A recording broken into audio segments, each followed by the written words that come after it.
it be wonderful if we could teach the gullible to never be so comfortable with lies they eat like comfort food, to disregard the bogus claims and pseudoscientific claims? Can you imagine just how much indeed the world would change? No more political predators playing on the populace, but ilkas and plots to shift and kill metropolis. No more villains with the title in the Bible, holding phony temper Bibles like the stuff they teach is vital. Imagine it was normal to have to prove a claim you make, and folks really feel ashamed expressing content that was fake.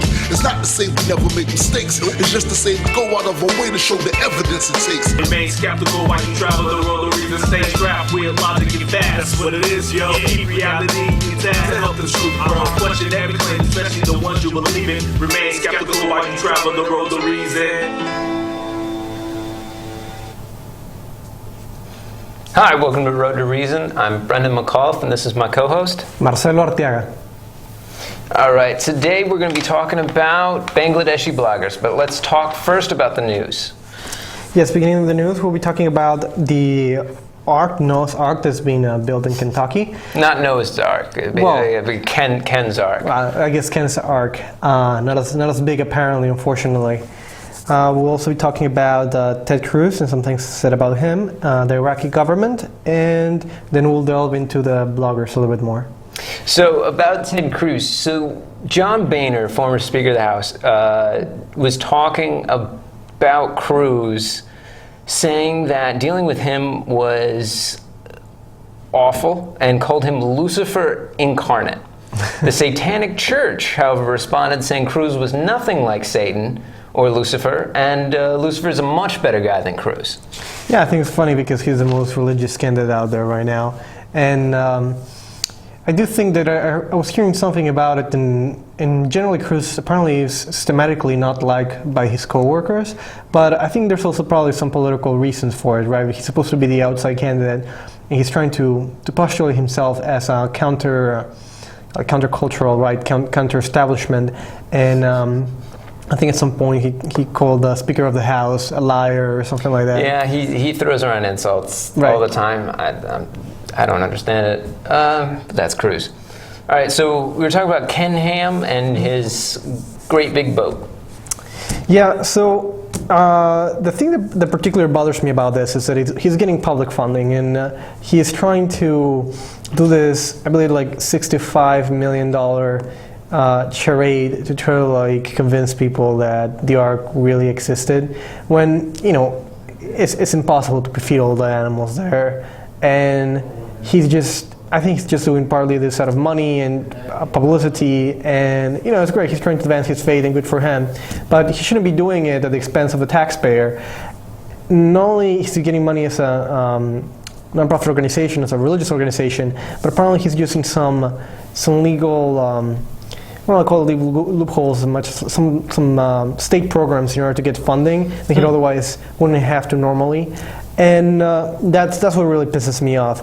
It pisses me off that he's getting public funding for it, and it pisses me off that he's not making an Ark big enough to actually try to test if he can actually fit all the animals into the Ark. I want to see elephants. I want to see large giraffes enter that thing, and like all the other animals, and then I want him to try to sail it. I mean, dinosaurs aside, I do agree that's a problem. The problem I have with it is the fact that they said they were only going to hire Christians, and not only just Christians, his type of Christians, so young earth creationists. And if he's going to be receiving public funding for this, that's an even bigger problem. Right, but to be fair, like I would counter-argue, right? You couldn't just say that same argument should be applied to priests, right, or other people working in the church, or the hierarchy of the church. Now, the counter-argument to that, which is reasonable, I think, is that in order to work at that organization and perform certain works that require you to, baptize people or to do something religious, then you do need to be part of the faith. Now, the argument usually, like the winning argument here is work that requires you to do religious type of work, like if you're gonna like baptize someone, then it requires you to have a religious background and some faith. But if you're gonna like clean, or you're gonna like show people around the place, or you're gonna do things that do not require you to have faith, then that job should not require you to have faith to be part of the organization. And that's what I think the general gist of the argument is. All right. Oh, you said you had a joke for us today. Yes. What was that? Why can't atheists do exponential equations? Why? Because they don't believe in a higher power. All right. Right, moving right along. Reason Rally. Reason Rally is coming up, and it's going to be awesome. I'm really excited for it. I don't know anywhere else where I'm going to be able to see Bill Nye. Most of the Wu-Tang Clan used to be Richard Dawkins. Unfortunately, he can't come. Like, there's going to be magicians, musicians, scientists, comedians. It's going to be fun. Everyone's going to be there. Not everyone. Do you know if Penn and Teller are going to be there? I know Penn's going to be there. I don't know about Teller. He doesn't talk much. Yeah, no, I mean, he's usually the quiet guy of the two of you. People don't know about that. He's great. We should definitely come and see him. But yeah, the really fun part is the fact that Road to Reason, we're going to be putting on a podcast workshop. So a lot of the hosts here, producers, and our directors will be giving out sort of a presentation, some tips, some tricks on how to do things like that. There's going to be a speaker, Chris, I'm trying to remember his last name. He's an ex-Scientologist, and he's going to be talking and saying that things like Road to Reason, just public access in general, podcasts, YouTube, they're really important to get our voices out there. Because, as we all know, we don't really have a church. That's kind of the whole point. But Christians and almost every other religion has some sort of group building in which they can talk, they can evangelize, and spread their faith and their wings. But we don't have anywhere to not spread our faith. Or spread our non-faith. Though, I mean, there are some, organizations, atheist organizations that are trying to get churches. Yeah, like the Sunday Assembly and stuff like that. But this is more for a global market, or at least just within the United States. And I think this is really important stuff. And I know I'm going to be there. Yeah, no, I agree. I think it's a great time. It's going to be a great time, and it's a great opportunity for people to come together as atheists and build a community and a support network. And not only for people who are just interested on this intellectually, but there's people coming out from really harsh religions and from really harsh backgrounds that really can use a safety net.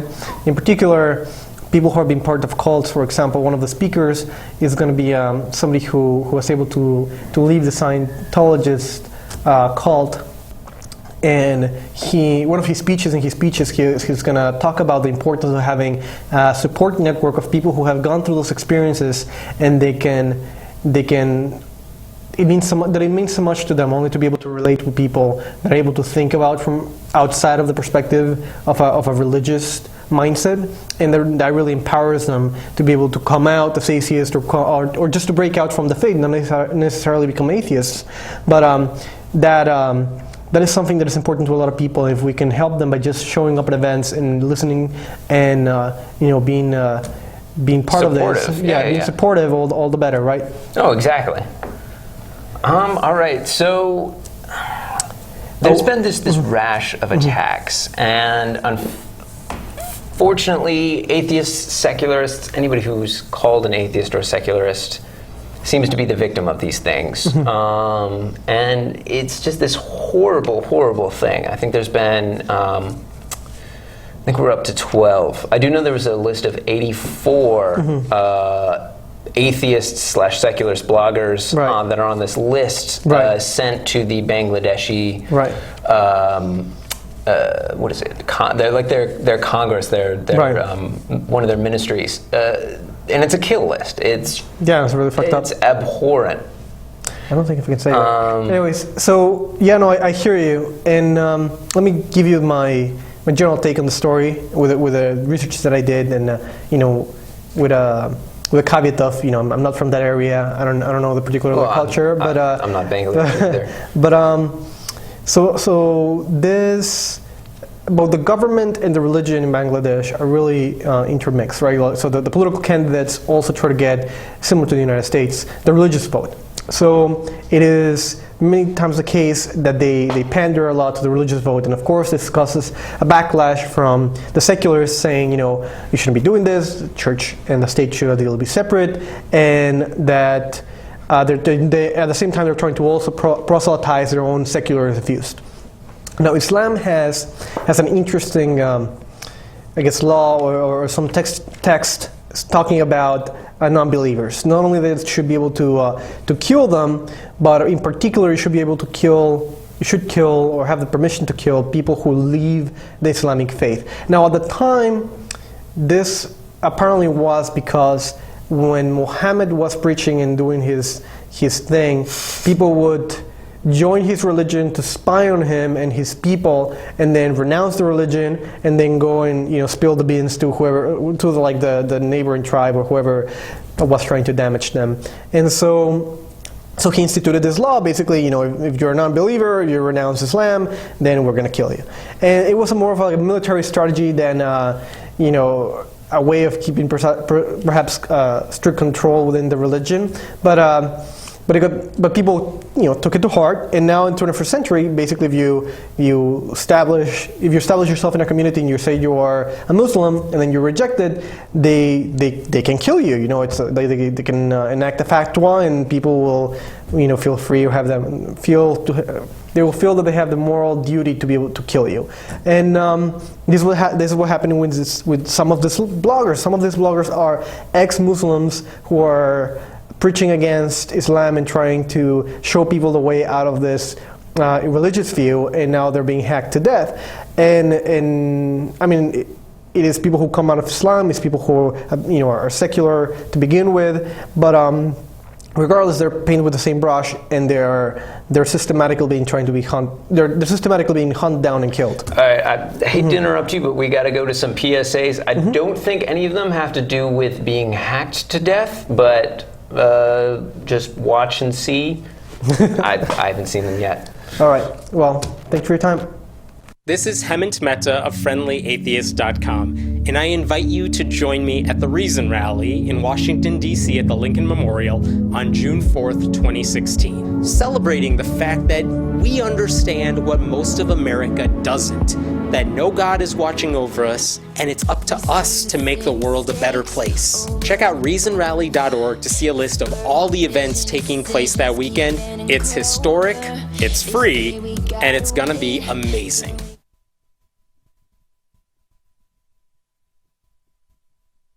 It's good. Homemade noodles. Marty, stop it. Oh my goodness, I'm so sorry. It reminds me, I've been thinking maybe we should try a new form of birth control. I heard about this one, it's called the IUD, intrauterine device. Or we could try the patch on your arm.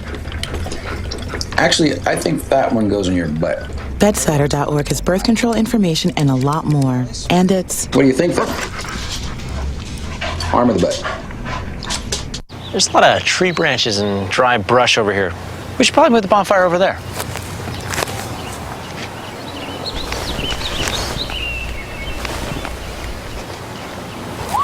I'm guessing Smokey liked that idea. This is Richard Dawkins. Doing commercials is unfamiliar territory for me, but I'm inviting you to watch Road to Reason, a skeptic's guide to the 21st century, on Fairfax Public Access every Sunday. Each week the hosts tackle wishful thinking, religion, pseudoscience, and the harm they cause, with a combination of facts, humor, and community involvement. They challenge believers to defend their faith and give you, the skeptic, a voice. With live call-ins for viewers and streaming on the World Wide Web, there's never a dull moment. Don't wait. Look at them now on Facebook and YouTube, and remember to watch Road to Reason, a skeptic's guide to the 21st century, or there'll be hell to pay.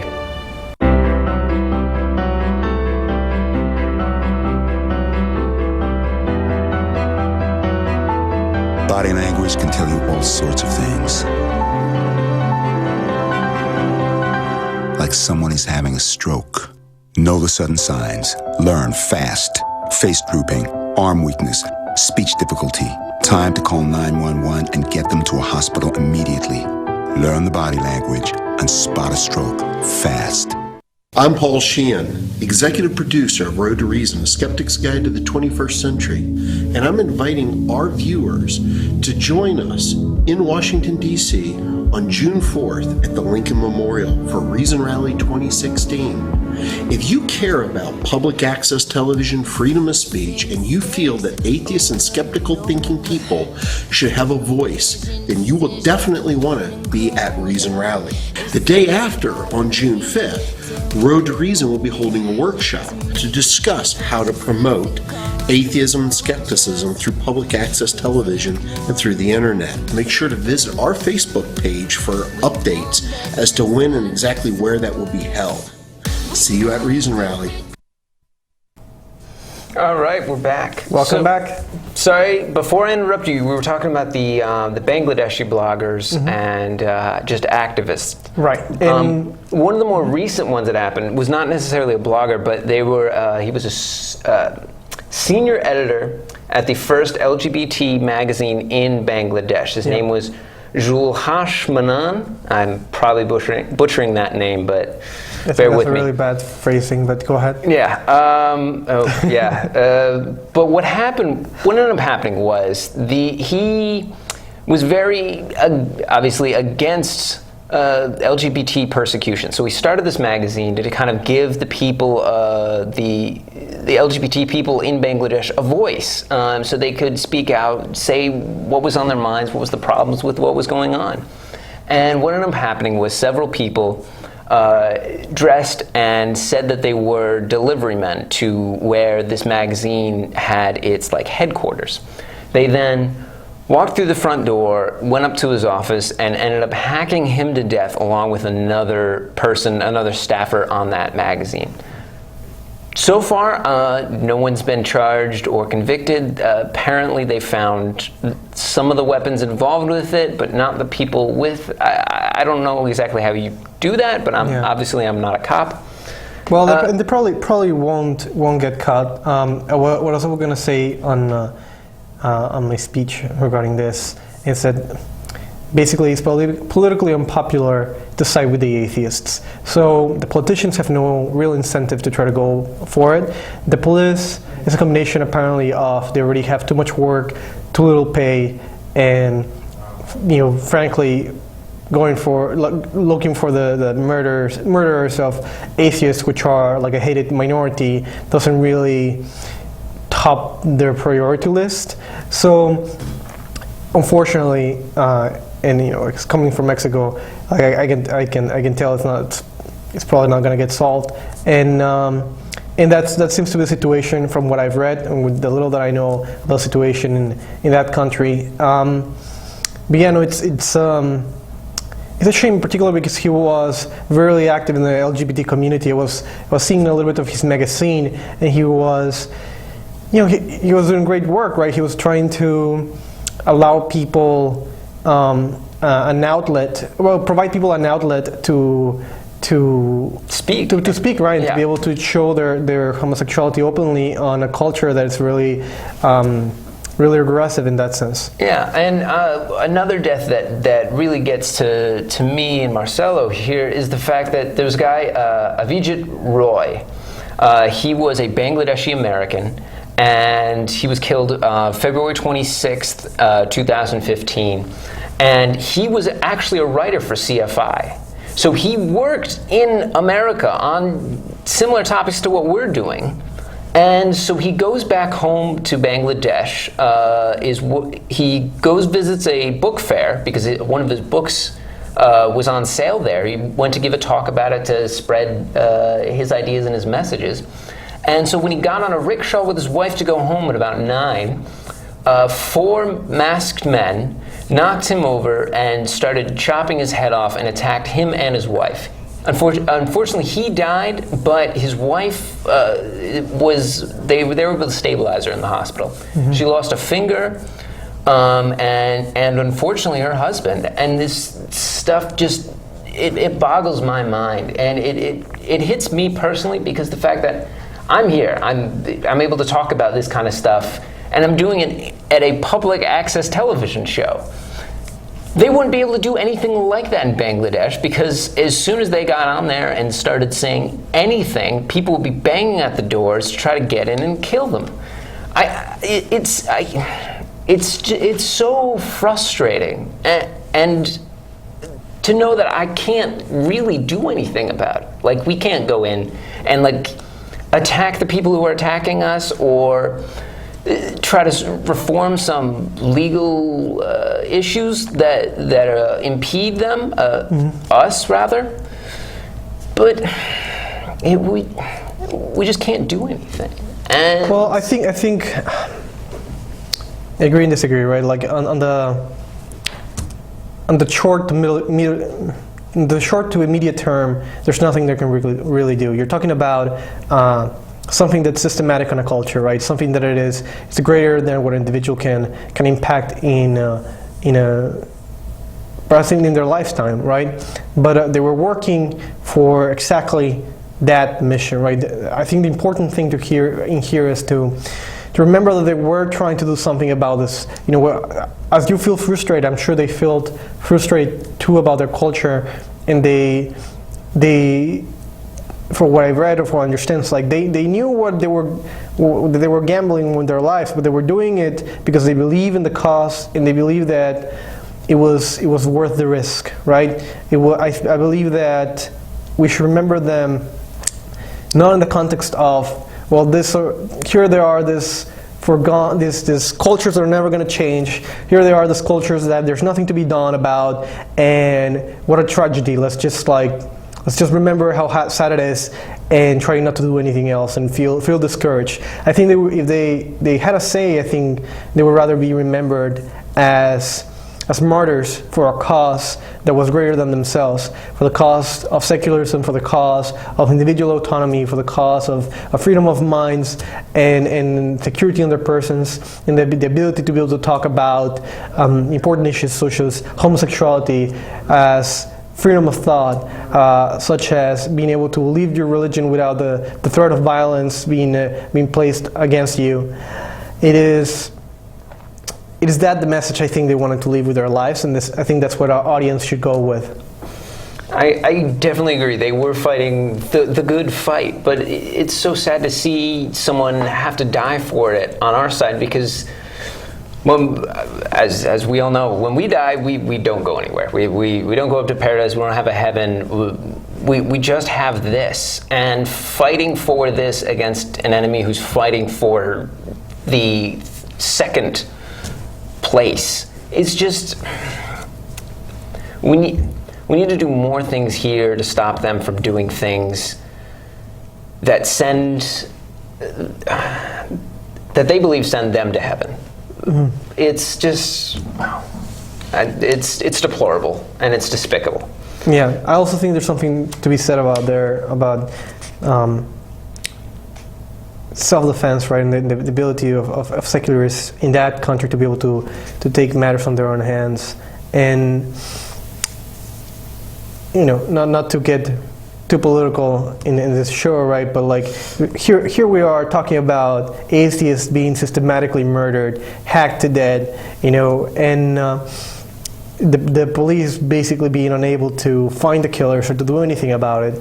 And I think what the thought process should be here is to try to find a way to help this individual, trying to allow them to be able to defend themselves, or at least the government should allow them, if they are incompetent enough not to be able to find the killers, to do anything about it, they at least should be allowing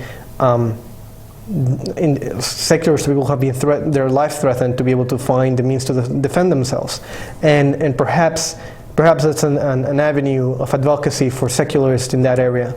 Yeah, and the problem is, it's not even atheists. There was a professor at a public university in Bangladesh, Professor Razoul Karim Siddiq. He was an English professor there. His friends and family said that he was a strong believer in Islam and was not fighting against it, never spoke out against it, but ISIS claimed that he was calling out for atheism. And for that, he was, again, hacked to death on his way to work. He was walking from his house to the bus station, and men with machetes and cleavers came up and attacked him.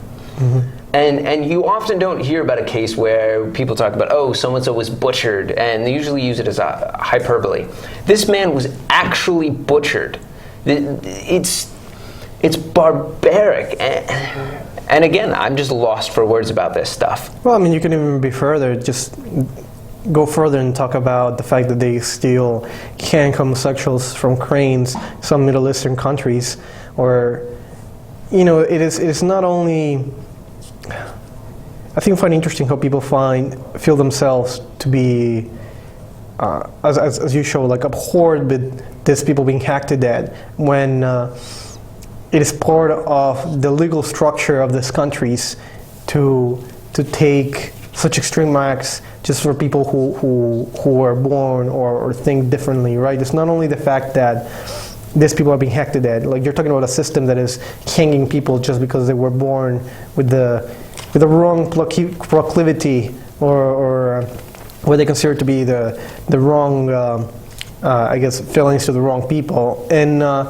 you know, I think it's something that both the government should, you know, our representatives should try to do something about, and try to do some use some soft power perhaps to try to change it. But at the end of the day, the only way that it's going to change is through activism. People like brave like them, that are able to take their cause and then be able to hopefully not give their lives for it, but definitely fight for those ideals. And now the question comes to us as, you know, to provide some solidarity with this causes and try to find some practical ways to do something about it. You know, the only thing that I can think about is just like finding ways to be able to find a ways to find a way to give them means to defend themselves to these bloggers, to these people, and for them to be more aware of this. Yeah, and the part that I struggle with is the fact that both Julhash and Avijit Avijit was an American citizen, and Julhash worked for the U.S. Embassy. And there doesn't seem to be anything done by us or the State Department or anything like that. I mean, to find this information about these people took a lot of work. I had to actively search and go source to source to source. I would find like an original article and then have to translate stuff. Obviously, I don't speak Bangladesh. Or read it, and it was incredibly frustrating to even find this little information that I was able to about this stuff. Another man that was killed, I believe his family left Bangladesh because they just didn't like how unsafe it was, and they lived in London. And this man, Nazid Muddin Samad, came back to Bangladesh. He was studying, I think he was studying biology.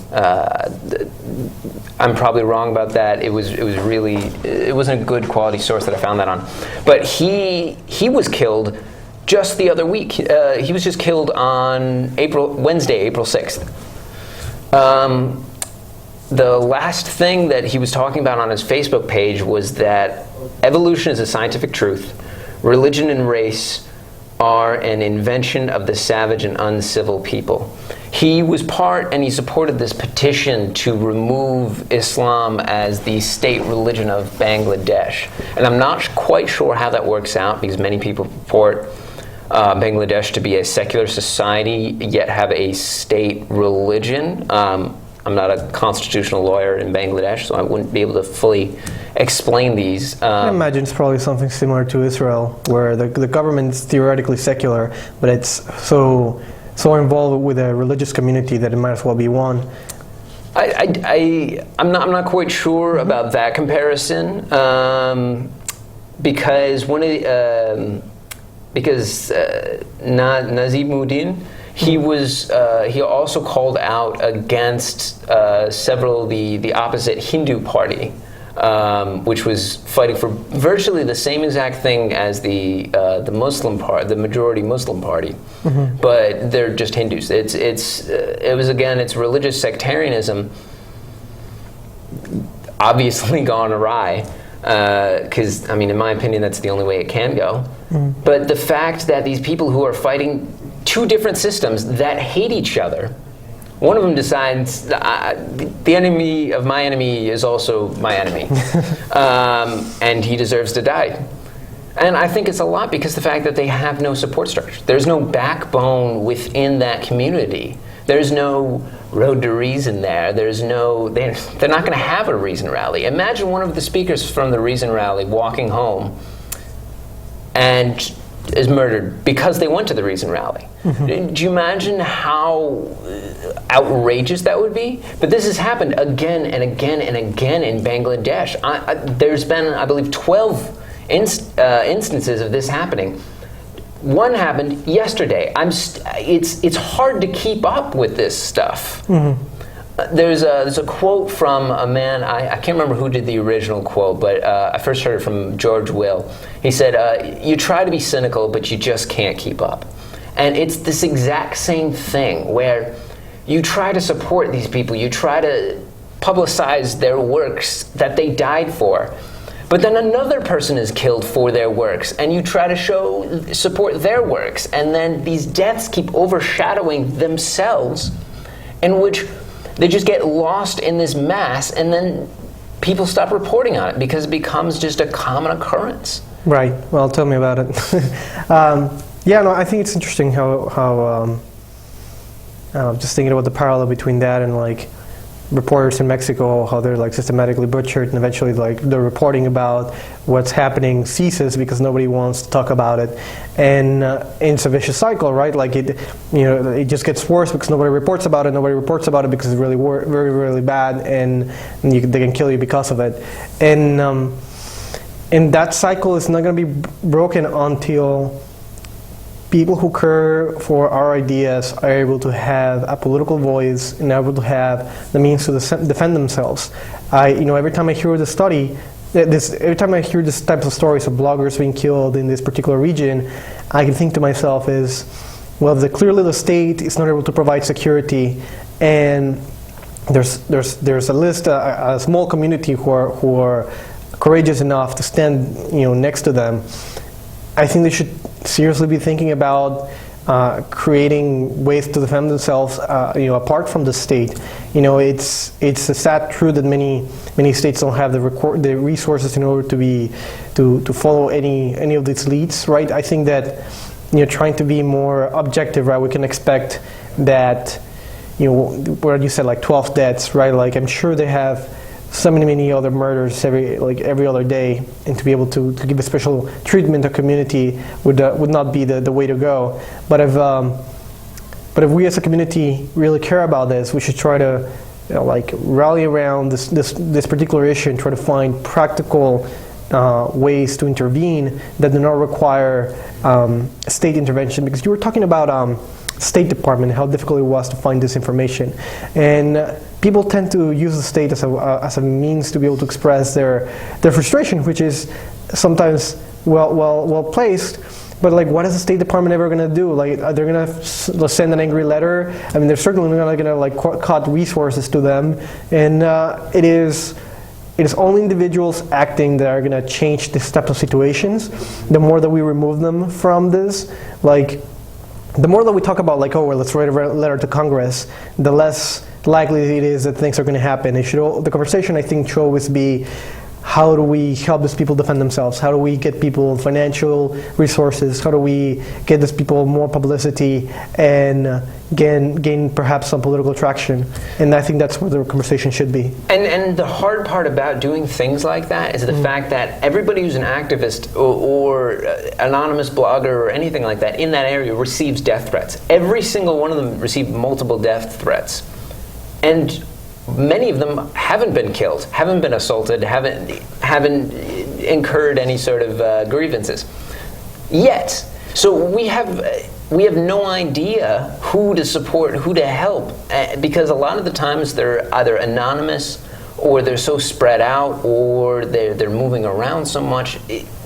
It's the fact that they can't have a cohesive group that both protects them and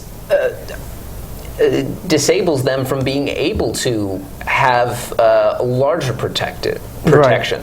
Well, and these things are similar to what's happening in Europe, like the fact that you can't print Muhammad. Right. You just can't. And the press keeps saying, we support free speech, we support free speech, and the Danish cartoonists incident occurred. You'd be hard pressed to find a magazine anywhere in the Western world that to reprint the picture. Reprinted that picture. Right. The same thing happened with Charlie Hebdo. There were so many people who said, "Oh yeah, Vichy." Was it Juicy Charlie? Yeah, we're Charlie. Something like that. I don't speak French. Yeah, and they were holding like pencils and signs saying, "Yeah, we're Charlie." But nobody in those grand protests held a sign showing the original cartoon. Nobody did, because everyone's scared to do so. The fact that this small group of people have frightened so many, the majority of people, is outrageous. It's the fact that we need to stand our ground. You can't say, okay, we'll grant you this. We won't insult Muhammad. Because the next time, like when Charlie Hebdo happened, it wasn't you insulted Muhammad, you insulted Islam. Right. Well, we have to keep backpedaling and saying like, oh, like we won't be offensive. We'll try to be open and free. But the thing is, being open and free means you take as much crap as I do. I insult you, you insult me. It's not safe. It's all it is it says that everybody gets insulted. Well, don't tell that to the Democrats. And everyone has to deal with it. Like nobody gets special treatment. And that's the thing about a lot of atheists do. We insult Christianity. We insult Judaism. We insult Islam.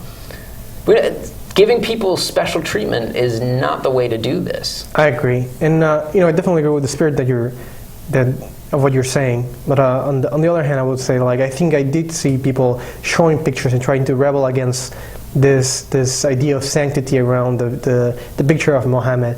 And for those who do not know, apparently the story behind it is that having a picture of Muhammad is considered to be a form of idolatry. Like, you cannot have. They don't want people basically praying to images, and so they, stated in the Quran it's said that somebody, prints or the Muhammad, it's an insult to you personally as an individual, and you should do something about it. It's not in the Quran. It's in the Hadith. Better. It's like a secondary rule book. But a similar thing happens in Christianity. Orthodox. Christianity, Russian Orthodox, Greek Orthodox, they have idols. I went to a Roman Orthodox church, and it was beautiful. These amazing mosaics, but you weren't allowed to do that. You weren't allowed to put pictures of Christ, because then you'd put the pictures of Christ before Christ. You'd worship the picture and not the idea, whatever that may be. And so these things. These ideas that you can't talk about something is harmful, because if there's any faults to that thing that you can't talk about, you can't talk about those faults. You can't improve that. And everyone just ends up being frustrated or shunned or locks their doors and just doesn't go outside and talks about it. Because you have these roving gangs of people saying, you can't talk about this. I agree. And I think that you were... Again, I agree with the spirit, but you were saying something about like being a minority, and I think you were referring to France, having this minority of like Muslim community trying to, like, you were saying something about like people not be able to express themselves. I was saying the minority of Islamic extremists forcing their will upon the majority. Exactly, and I wanted to like challenge that, because I don't think it's a minority of Muslims extremists, right? Like, I think there's like billions of Muslims in the world, and there's many countries where you probably get persecuted for saying something against Islam, right? So I don't think it's like, it might be a minority in France, right? But like, I think the fear comes from my realization from these publications that not only, so like if I'm a big publication and I'm an international house, right? It's not only how people in France going to perceive me, but am I going to like be dealing with another problem in another country because now they've traced what I've done and they're taking revenge on it? Oh yeah, no. I'm not saying that it's just these extremists' problem. I'm saying that the extremists are the ones with the guns. Right. The people who support those extremists with words, with attempt at legal action. Those people are a much bigger problem. However, they don't present an immediate threat, and so we need to arm the secularists, right? Yeah, we need to figure. We'll have roaming gangs of atheists. Well, I think God will follow me on this. I think God is pro NRA, right? So I'm told. God, are you there? Yeah. I hear you're pro NRA. Is that true? Most definitely pro NRA. Excellent. Just wanted to have that on the record. God is pro NRA. I think secularists should start getting some weaponry and just preparing, in case some crazy Muslim is going to try to kill them because of their spreading free thought ideas. Just for the record, God is for everybody having guns, not just Christians. I agree. Everyone should have guns. Oh, okay, Equal good. Playing field. David Silverman just came out with his book, Fighting God. I thought it was a more metaphorical fighting God. I must not have read it well enough. He probably talked about actually fighting God. Well, I think it's an interesting thought, line of thought. Unfortunately, people just see atheism as a fortunately and unfortunately, or people see atheism as just an ideological fight. But if you see it from the perspective of Islam, right, it is not only ideologically, but they're willing to use force and coercion in order to impose their views. So, with ISIS, we're seeing more and more that it is not only an ideological fight, it's a physical one. And when you have writers who are well-intentioned, and bloggers,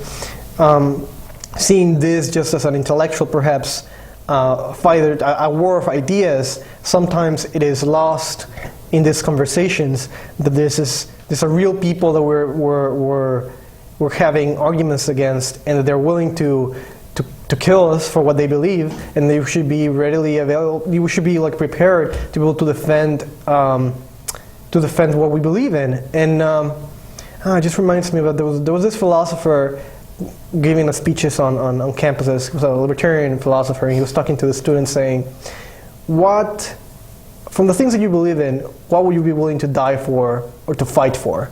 And he was getting a lot of response from the students. It's like, well, we just don't think that way anymore. We are as a society so removed from combat, right? Only I think 10% I think it's 1% of the United States are in the military or something like that, and even a fraction of those actually see combat. That we don't realize that people are really willing to kill for their ideals in other countries. And when we're faced with those types of realities, sometimes I think it's hard for us to fathom that we need to realize that our ideals have real life consequences that are being battled in a very realistic sense, and we need to be able to be part of that when we're engaging in these types of conversations. We're entering in the political realm, and in some sense onto the battlefield to a certain extent. Oh, I agree. If you're going to fight ideas, there are definitely people who hold those ideas. Mm-hmm. So you are then fighting the people who hold those ideas. Mm-hmm. And the funny thing about religion is that religion becomes so personal to someone.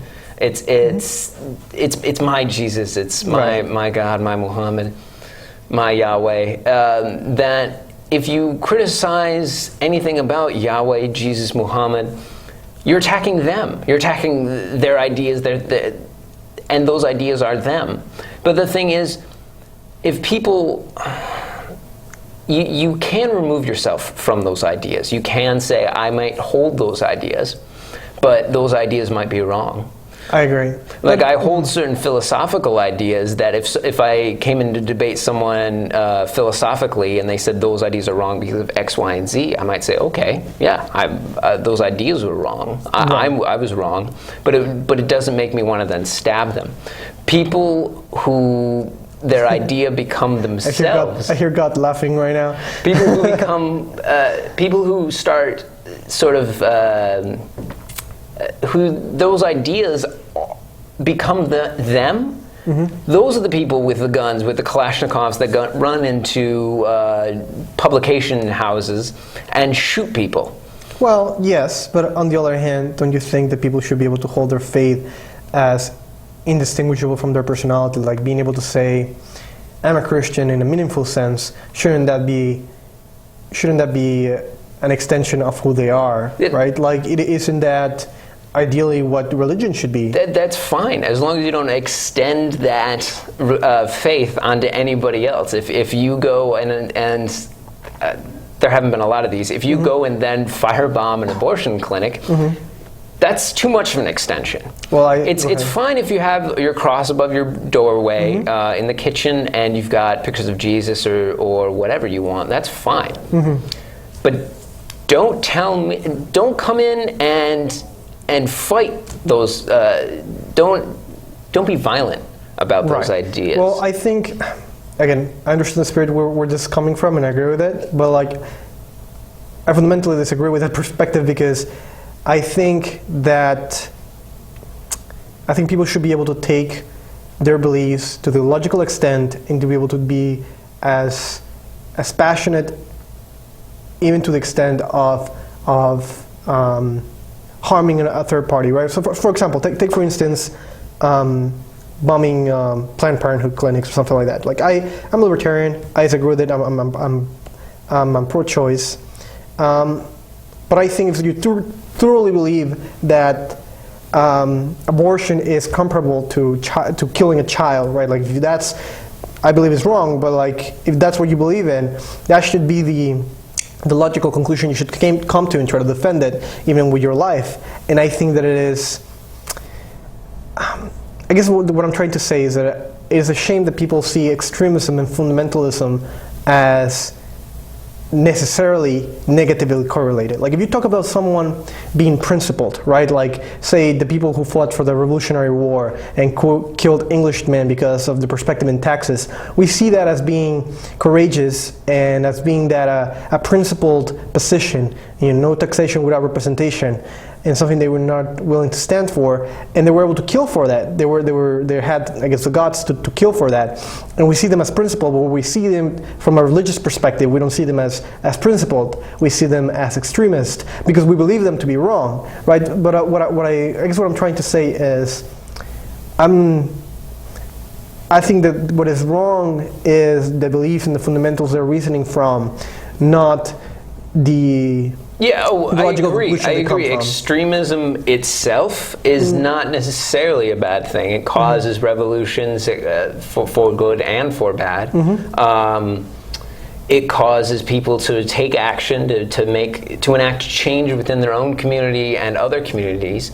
But you do have to be careful about your enemy's ideas, because if your enemy's ideas finds it perfectly sane to throw battery acid in women who don't wear anything on their head, that does need to be taken into account in your actions and your responses to that. Right. But and I think it's horrible, and also a great example of when people actually follow the logical conclusion from the religious premises, seeing them how they act and how they go through life and how they enact this, right? Like this logical conclusion they come to. I think that speaks to the fundamental premises of their religion. Like when a Jew is, a really Orthodox Jew, right? Like is perhaps you could say stoning somebody for sinning, right? Or he is taking a really extreme position when Muslims in countries where Sharia law is established, hang homosexuals. I think that shows, at least it shows to me, that they are willing to take those principles and reason to them all the way, and they're able to show in a crude way what the religion truly is, and that allows for what I believe to be more reasonable people to stand back and say, that's what we're against. We're not only arguing with this moderate, Muslims or religious people because, we like, but because we're trying to prevent them from reaching that point, the logical conclusion of their premises that unfortunately we believe is the case. And we could be wrong, right? But I think that's a good food for thought. Yeah. So I'm just trying to clarify your position here. So you're saying that if you find, and as this is true, that ISIS is throwing gays off buildings, and you feel very strongly that that's a bad thing. Right. This is completely hypothetical.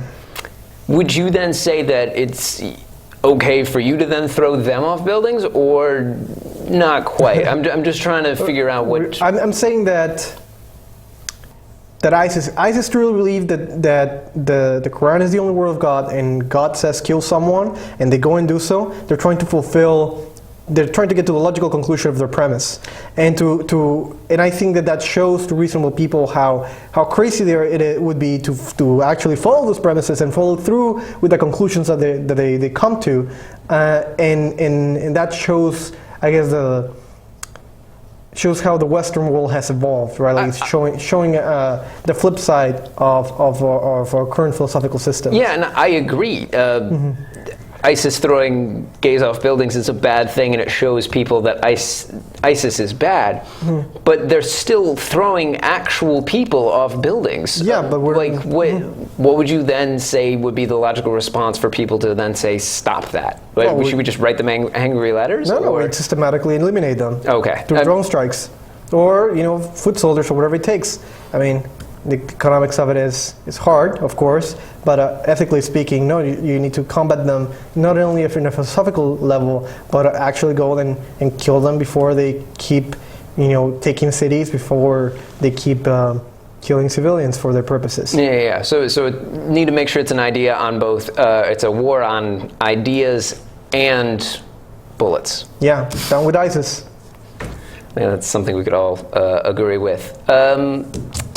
So I kind of want to talk about a little more of a lighter note after that. So apparently Ken Ham is not the only guy with a fun boat. There's another. It's a Swedish man. I believe it's a Swedish man.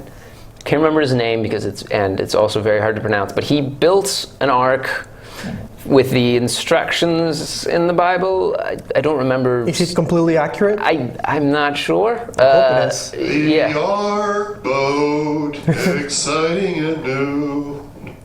Thank you, God, for that. Thank you. But the fun thing is, he's planning on vacationing with that boat. So it's not just a midlife crisis boat buying. It's a trip to Brazil. So he wants to spread his ideas about boat building and Jesus and God to Brazilians who obviously haven't heard of Jesus, boats, or God, which is really funny. Well, I think it's an interesting idea.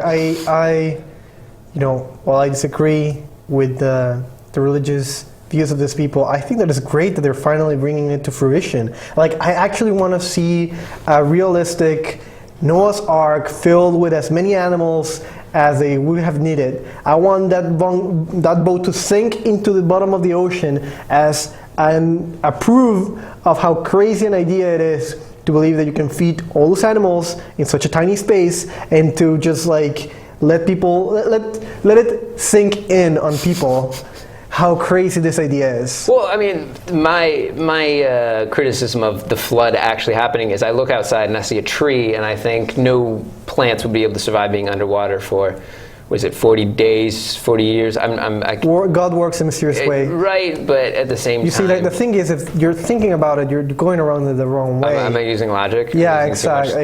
It makes sense if you don't think about it. Hey, this is God. It was 90 days, you ignorant oafs. Now, if I have to flood the world again... 90 days?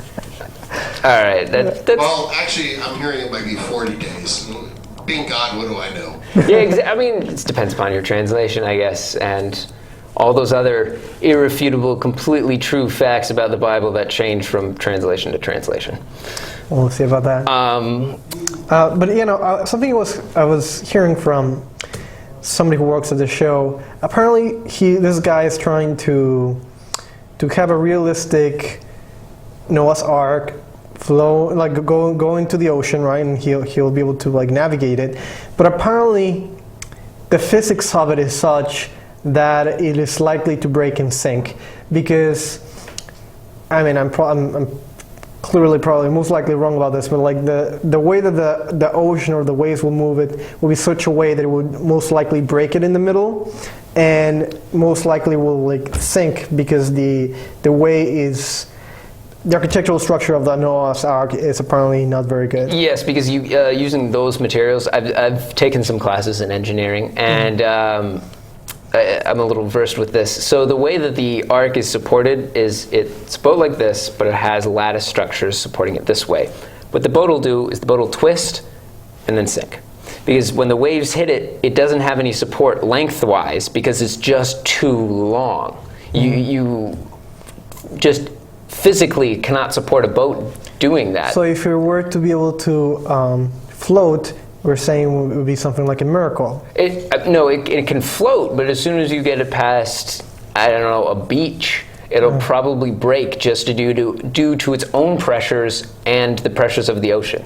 Well, I'm not sure if it makes me a bad person, but I want to see that happen. You want to see that happen? Yeah, I want to see that happen. I feel sorry for the animals, but I want to see that happen. I want to figure out how he's going to get there, because the thing is, it has no sails, it has no motor. God will provide. Is he paddling? No, maybe he'll have the dolphins push the ark. Well, I mean, if you think whales, and then you have all the I don't know, do the mammals count as all the animals in the ark? Maybe they're pushing the ark. Lizards too. I don't know. I don't understand how he's going to get from the northern Europe to Brazil. It seems like a long distance to me. Yeah, plus I'm not sure the Noah's Ark was supposed to go places. I thought it was just supposed to float in place and then go down. Perhaps maybe that's the explanation for it. No. Well, we'll see where that goes. I just hope he's able to keep the lions and the tigers in place while he's trying to navigate this to Brazil. I don't think he's bringing the animals. That's a shame. Maybe like a pet cat or something like that. That'd be funny. Well, I hope the best for this guy. I hope he gets into the water for all 5 minutes, and he has a great time in Brazil if he gets there. If not, it'll be an interesting story to see on TV. It'll be a different change of weather for him too. What was? Yes, God. We have 2 minutes apparently, according to God. Anything you wanted to talk about? Well, I just wanted to talk quickly about the candidates on running for office and the religious perspectives. Like Bernie meeting the Pope? Yeah, that was interesting, but I don't know. I wanted to, not to. I don't know. I don't care about Bernie that much. I think that socialist running for office is funny in a capitalist society. Hopefully he'll show people what true socialism is like. He did honeymoon in the USSR. Really? Well, I think that he's really committed to his cause. I was hearing a lot of praise in Bernie in regards to his honesty. It's like, no, he's honestly crazy. He honestly does not understand economics. Like he's thoroughly ignorant, but he's honest about it. And I think that's something to be praised, perhaps. From a point of a skeptic, an atheist, and a secularist, this is the first candidate who will have a non-religious something at the beginning of their religious affiliation. So Bernie is apparently a non-secularist Jew. All right. And according to God, we gotta wrap it up. And we wanted to, before wrapping it up, we wanted to encourage people to go to the Facebook page, like the video, share it, write great comments about how handsome we are, things like that. Oh, and don't forget, Reason Rally, again, is coming up. Go out there, have fun, talk, don't talk, watch, don't watch. Yeah, we perhaps will be tabling there, and there's definitely going to be a lot of great people, great speakers, perhaps good food too. So, yeah, thank you.